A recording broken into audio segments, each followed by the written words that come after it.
Hey guys, welcome back to my channel and welcome to another video about feeding your babies. And today I'm going to walk you through 5 common mistakes that parents make when introducing solids.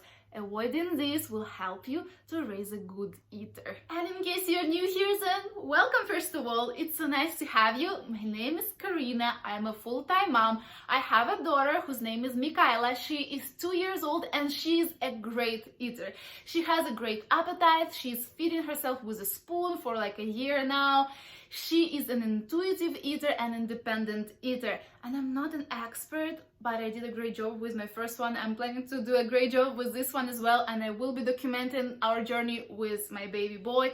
I have documented some things, some parts of our journey with Mikhaila as well. I will leave all of those helpful videos down below for you, watch them after this video is done. And I do share lots of content around nutrition and healthy eating here on my channel. I also share my pregnancy journey and motherhood journey. I share my experience, ideas, tips and tricks to try and make motherhood and fatherhood just a bit easier on you. So if this sounds like something you'd like to watch, please consider subscribing, hit the bell icon. I post every single Thursday and I also do bonus videos here and there, so make sure to don't miss out on my new content going live. And the first mistake I want to talk to you about is pressuring your baby to eat.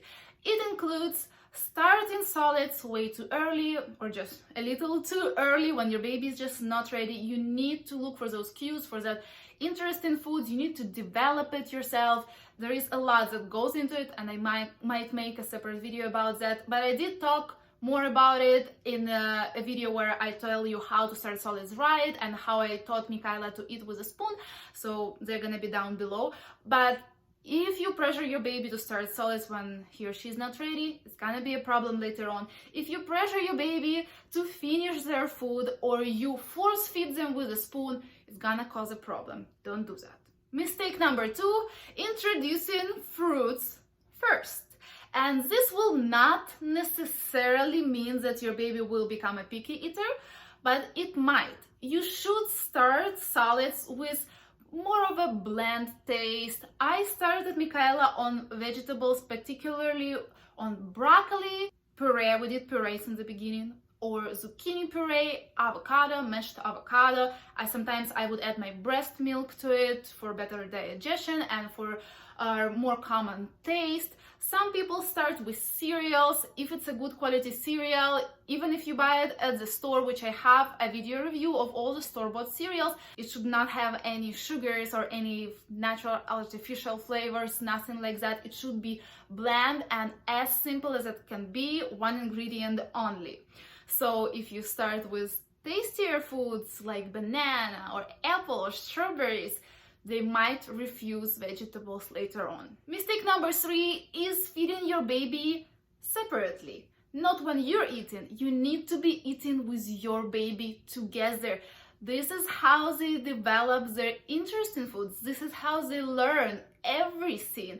This is how you raise a good eater. Make sure, even if your baby is in a high chair, that he or she sits as close to the table as possible. Even if it's just you, if you're a stay-at-home mom, even if it's just you and the baby, eat together. And you guys, I've been there. In the beginning, it's really hard to enjoy your meal and it constantly gets interrupted, but it will pay off. Mistake number 4, introducing utensils when you want them to use utensils, like at around a 1-year mark. This is not right way to do it if you want them to be independent. Introduce utensils before introducing solids. So the best way to do it is sit your baby in the high chair with you and your family when you eat, even before you start solids. At like 4 or 5 months of age, give them a little spoon for babies and a plate, and you'll see how your baby will start mimicking you. This will definitely help later on because baby needs to have an example first of all, and second of all, it takes time for them to learn the motion of putting the spoon in their mouth. It's a whole journey, but don't take the spoon away, never. Even if you do feed them with a second spoon, that's fine.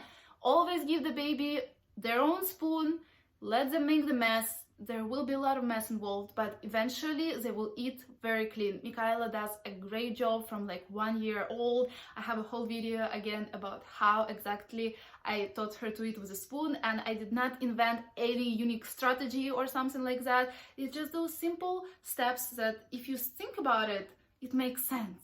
And mistake number 5 is using screens while eating. Don't do that. Your baby will refuse eating without screens eventually. And the problem with it, not just that.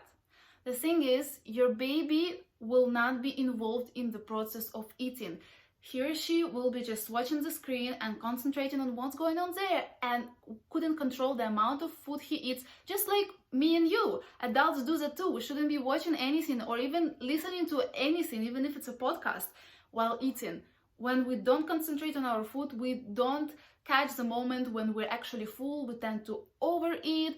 It can lead to obesity for our kids in older age. It can lead to just not knowing what they like, being a picky eater. So get your kid involved, make a mealtime a special time, sit with them, eat with them all the time, utensils always available, and no screens. And if you have any other particular questions, leave them for me in the comments below. I'm always glad to help if I can, and if this video was helpful, make sure to give it a like. It helps me out tremendously. It will help more parents to see this video, and more kids will grow up being good eaters. And today I want to wish your kids to have a great appetite. Thank you so much for watching. Subscribe, hit the bell icon, and I'll see you next week. Bye.